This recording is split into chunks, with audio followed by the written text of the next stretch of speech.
What's happening this week in Warcraft? Hey, it's Soul, and you can help support the channel by liking this video, subscribing for more WoW coverage, and catch me live where I'm streaming. Hotfixes from this week include an old BFA achievement. The Trove Tracker achievement no longer requires every kind of arcane trunk to be discovered. You only have to discover like half of them. I'm trying to remember here, but I didn't think that was so hard. It was completing Puzzle Performer that took forever because I had to wait for the right puzzle to show up. Over in Plunderstormville, our favorite power, the Celestial Barrage, has been nerfed. It still hits pretty hard, but it's tougher to snipe, and the jump back portion of the ability was reduced by a ton. Meanwhile, the other new power, called Gale Feather, responds a bit faster when used, and the Super Consecration buff to our melee attacks lasts longer if we leave the area. Raid testing should have wrapped up as of this weekend, and we can expect release candidate builds of 11.1 to appear like any time now. So let's talk about what's going away and what to maybe consider doing before the patch. Now, some of this is guesswork, and I'll point that out as we go. The typical season-related stuff will naturally end in the coming weeks. That means the ahead of the curve and cutting edge achievements for the raid will be going away. The mythic mount is going to be that much harder to obtain. And like previous seasons, the item that unlocks special shoulder glowies, that can still be obtained. It just requires a mythic Ontrak kill anytime, at some point. Keystone Master and Hero Awards can no longer be earned, including the mount, once the season is over, and title cutoffs for top players will be announced across several dev points as the season closes out, so be on the lookout for that. And PvP titles, elite sets, and other earnables for the season outside of Vicious mounts will also no longer be obtainable. When I was testing and transferring characters to the PTR, a few currencies did not make it through, including Old Crests and Valor Stones, and expect Conquest to get zeroed out too. But with Delves now in the mix, there's more to pay attention to, like Coffer Keys and Undercoin. They've already stated Coffer Keys will be zeroed out, but I'm less certain about Undercoins. Frankly, it's not a big deal at all if they were to stay. Radiant Echoes are part of the loop to restore both Coffer Keys and get extra Valor Stones. They were not mentioned in recent announcements, and they did transfer over to the PTR. That doesn't mean anything, I'm just pointing this out for now, but if they did happen to follow over, that's going to mean a lot of easy delve keys to reach full champion gear like in the first week of Season 2, so I doubt they're going to follow over, but I'm going to hold on to mine anyway. I also can't say with certainty if the items sold by Finally Murgleton will stay there. There's one item I've yet to buy from Season 1, it's this pet here, and it's still there on the PTR after transferring over, which is at least a good sign, because there are also some new cosmetics in Season 2 being added.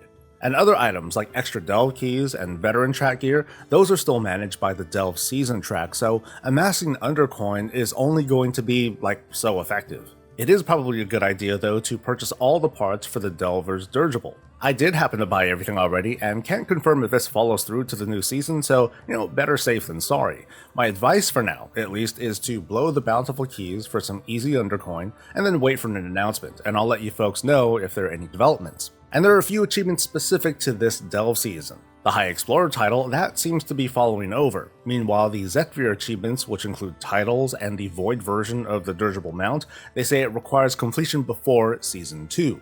The encounter itself seems to be sticking around, I think. As shown here, there's a distinction of this being a Season 1 encounter on the PTR. When checking it out, the fight doesn't seem tuned right at the moment, so there's no telling if this might actually be a thing in the live patch. Maybe this was extra code that'll be discarded later. Finally, it is not necessary to max out Brand's level, don't do it. After the patch, there will be level catch-ups for Brand up to level 60, and then it's back to the grind from 60 to 80, that's the new level cap. Here's the delve summary. You want to get this far in the season track so you can buy all the mount cosmetics, then buy up any appearances, toys, and pets from the delve vendors with Undercoin and resonant crystals. Defeat Zekvir on both difficulties, including doing it solo. That about covers everything, but I'm going to revisit all of this again as we approach the final week of the season. Maybe it's been a long year for you already, but we're approaching February and a new trading post month. Stuff you do this week will get bonus credit towards completing your traveler's log. So don't forget to buy what you can, freeze what you can't, and stay tuned for the usual preview with reactions. It's a Spark and Catalyst week, and a reminder to folks to consider a semi-regular farm of these sparks for the future. You can get these fragments and excess Valor Stones to make a full spark, and later make crafting orders to have basic gear made for the purpose of unlocking appearances. Turbulent Timewise enters its 4th week, and this time we're visiting Classic. Oh boy. Here's where we'll find out for sure if the Blackrock Depths raid is still going to be a thing, not to mention how tuned it's going to be, along with where the Time Walking vendor has been relocated to.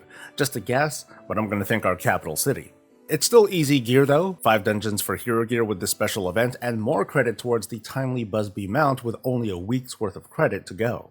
Gravity Lapse is the Brawl, and over in Mythic Plus World, it's Fortified Tyrannical, and the Xalatath affix is Devour. It's the one where you heal or dispel off, which I'm going to feel pretty good trivializing.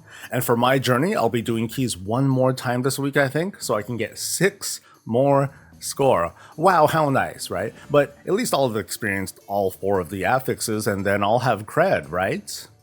Right? As we move towards the last few weeks of the season, there will be some things to do by pass the time outside of the usual meme raids. I mean, last week it was all paladins and no healers, and this week, hey, who knows, maybe the same thing. But I'll be dipping back into Siren Isle for weeklies to buy cosmetics, and going through extra keys and delves in case there's any transmog I'm missing. There's still other events going on. I briefly mentioned Plunderstorm, and I want to go for the title you get for farming up 250,000 plunder, and Turbulent Timeways is one of the better times to power through alt leveling. So overall, nice and easy as we wind things down. Share whatever goals you have before Season 2, whether it's WoW related, or hey, if there are other games you're checking out, that's cool too, let us know. That's going to be it for now, and if you don't mind, please like the video, subscribe for more WoW coverage, catch me live, and I'll catch you later. Let's have Bob close us out with an encore. Stay safe, stay healthy, and stay breezy. I'm farming everything that's a word. Gonna pick up all the plunder, can be seen to be heard. Ho, it's alright, it's just a part of the game. And I would do whatever it takes to get appearances. I'm flying over to the graveyard again. Stick the landing for 2 powers into Star Bomb again. Oh no, it only works on the NPCs. But that's the point, I'm quietly farming. Why am I yelling? Let's queue, get what we can and re-queue. Till we finish, and we're gonna make ourselves some fun. While we're farming all of this plunder, we grind, run into the storm and rewind, until the stories of the debunk go until we go under. It's the easy way to farm plunder.